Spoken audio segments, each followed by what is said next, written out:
Aujourd'hui, je vais vous raconter une histoire de Toto qui veut mettre un décompte avant un changement de tempo.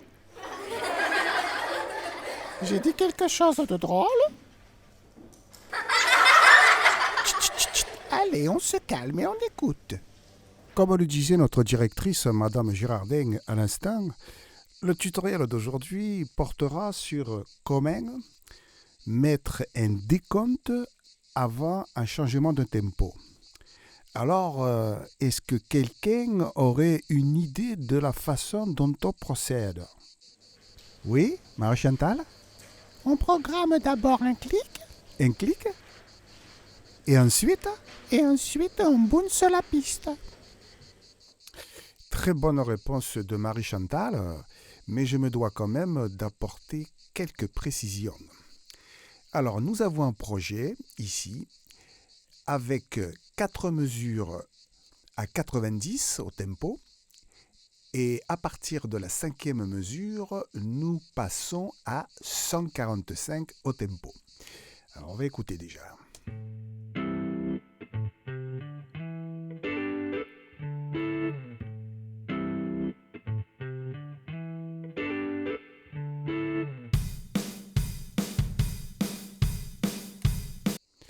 Voilà.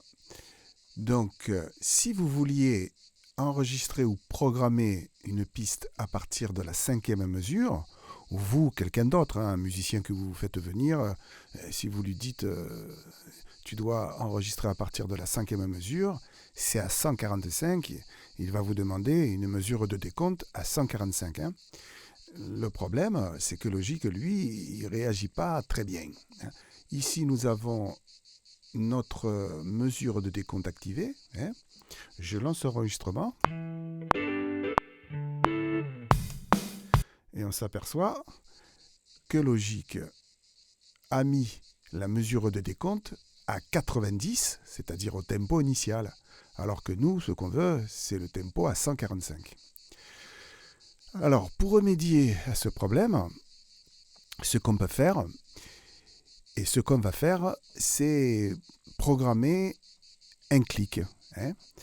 Donc, je vais me mettre à la 6e mesure pour avoir une mesure de décompte au bon tempo, c'est-à-dire à 145. Est-ce que j'ai bien un clic? Voilà, j'ai un rimshot. Et je vais programmer 5 clics et pas 4. Je vous expliquerai pourquoi par la suite.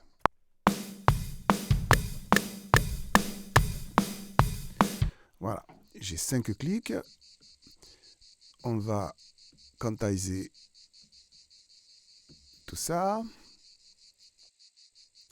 On va mettre maintenant toutes les notes à la même valeur de vélocité.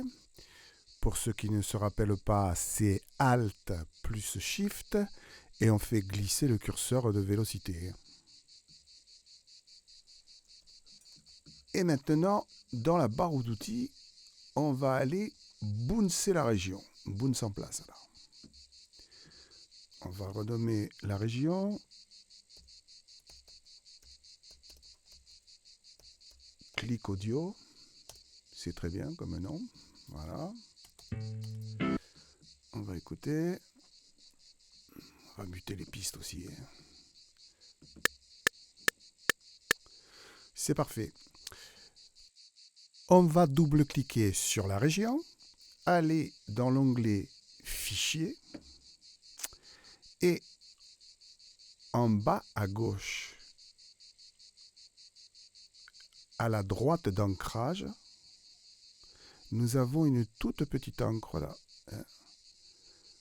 Quand on fait glisser le curseur, et bien ce curseur, quand il passe sur l'encre, il se transforme en petite main. On va prendre l'encre et on va la caler sur le 5e clic. On va zoomer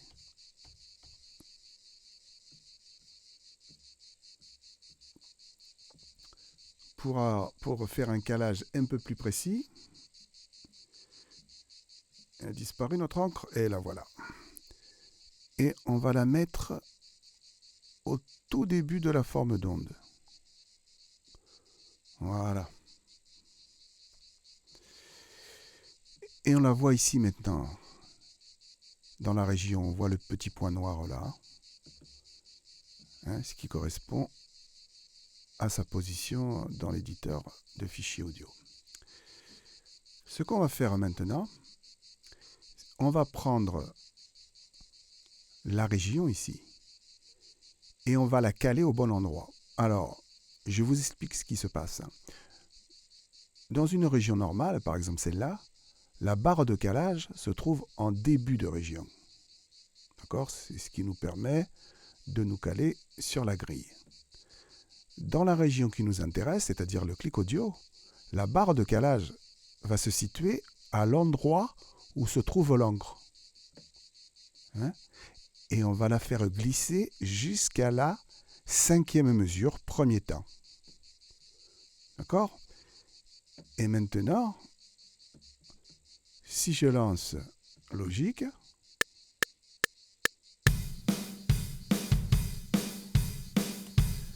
nous avons notre mesure de décompte au beau tempo.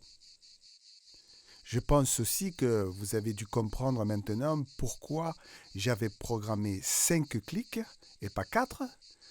Parce que pour caler le 5e clic sur le premier temps de la mesure ou changer le tempo et avoir 4 clics pour la mesure de décompte, il en faut 5 en tout. Voilà. J'espère que les ingénieurs d'Apple vont se pencher sur la question parce qu'il devrait y avoir une procédure beaucoup plus simple que celle-là. Je vous laisse en vous disant sûrement à bientôt car vu la conjoncture actuelle, j'ai pas grand-chose d'autre à faire. Allez, à des siasses.